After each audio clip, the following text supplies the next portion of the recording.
Nah, kalau memang tidak ada hal-hal yang artinya itu yang sangat penting yang harus berubah secara total gugatan ini, maka kita berharap paling lambat hari Jumat ini kita sudah bisa daftarkan gugatannya di Pengadilan Agama Cibinong.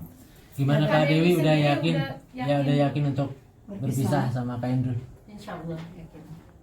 Kak, dengan kondisi maaf sedang hamil gitu, terus langsung ingin buru-buru dan tadinya ingin konsentrasi untuk melahirkan, seperti apa? Mungkin lebih baik jangan ditunda-tunda ya, maksudnya biar status saya dan statusnya Andrew juga jelas gitu loh.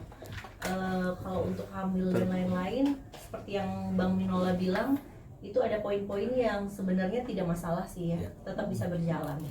Kak Dewi, memang selama menikah kejadian itu udah terus berulang Kak, dari awal pernikahan sampai sekarang Kak? Sampai akhirnya udah capek, akhirnya pengen pisah aja gitu ya. Itu dimulai dari kapan sih Kak ketahuannya bahwa Andrew melakukan hal-hal seperti itu? Di awal pernikahan atau memang? Yang benar-benar ketahuannya berkali-kali itu kayaknya di setahun belakangan ini ya. Tahun belakangan ini. Sampai berapa kali sih Kak? Itu saya nggak ngitung mas. Berarti banyak ya? Tidak dihitung. Kak Dewi, Males juga ngitungnya. kalau lihat ini kan kamu satu orang yang sering mengabaikan pesan-pesan DM dari Instagram dan segala macam terkait dengan pelaporan dari Andre. Apa yang akhirnya membuat kamu bahwa melihat dan akhirnya mempublikasikan itu? Biasanya kalau misalnya DM yang masuk itu kan cuma chat aja dan nggak ada buktinya.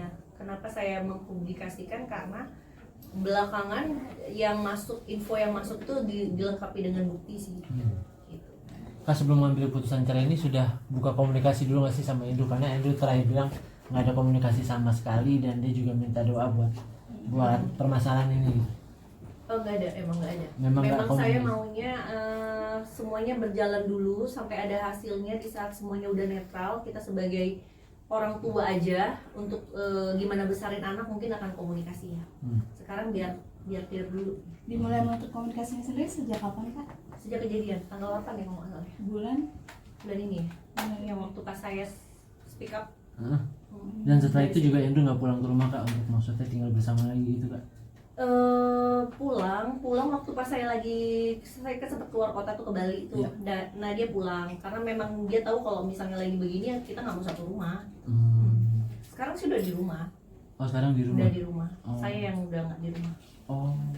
Respon Andrew sendiri ketika kakak memposting untuk pertama kalinya bukti selingkuhnya gimana Kak? Responnya karena aku blog dari by DM aja, by DM Instagram anak aku ya gitulah. Kok tega sih gitu. Tapi untuk kondisi kesehatan Kak Dewi sejauh ini Kak? Ya baik, kesehatannya kan ini mau masuk trimester 3 ya. Kalau kehamilan tuh di trimester yang terakhir itu memang kalau untuk dari segi fisik sendiri pun kalau nggak ada masalah ini tuh udah mulai lumayan susah tidur karena kan janin mulai membesar yang kayak gitu, gampang capek, ngantuk gitu aja sih. Tapi alhamdulillah dikasih kesehatan sih, nggak ada penyakit amit-amit ya yang gimana. Untuk persalinan nanti akan tetap ingin ditemani sama kalau misalnya memang putusannya udah jelas keluar nanti cepet ya Bang ya. Kan udah nggak suami istri jadi ngapain ditemenin gitu. Apa sih yang membuat awal mula berpikir bahwa ini akan di blow up ke sosial media gitu, dan pada akhirnya semuanya jadi kecampur dalam hal ini dan banyak sekali bukti-bukti ya bahwa dia berselingkuh di belakang kakak? Kenapa saya up? Karena memang mungkin saya mau menunjukkan manusia itu ada batas kesabaran ya. Kalau misalnya disakitin terus dimaafin, dikasih kesempatan, ternyata masih begitu lagi, mungkin ini adalah final yang akan saya lakukan untuk menunjukkan bahwasanya saya sudah tidak mau lagi disakitin.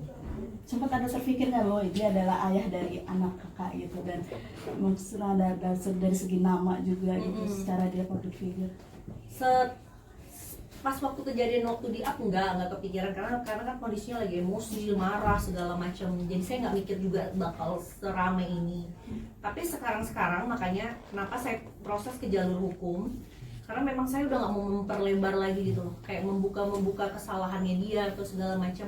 Karena dari dia sendiri pun sepertinya ya dia pun sudah menerima bahwasannya dia salah, dia melakukan kesalahan. Memang untuk selanjutnya lebih baik berarti kan rumah tangga ini tidak bisa disatukan lagi, diproses saja gitu loh, berpisah secara baik-baik gitu. Pernah ada perjanjian sendiri ketika sebelum kalau memang terjadi lagi akan melakukan Yang hal terakhir itu?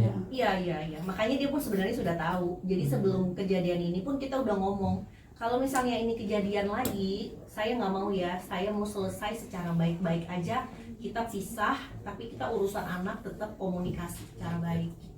Udah ada omongan dan dia udah tahu. Kak Dewi sebagai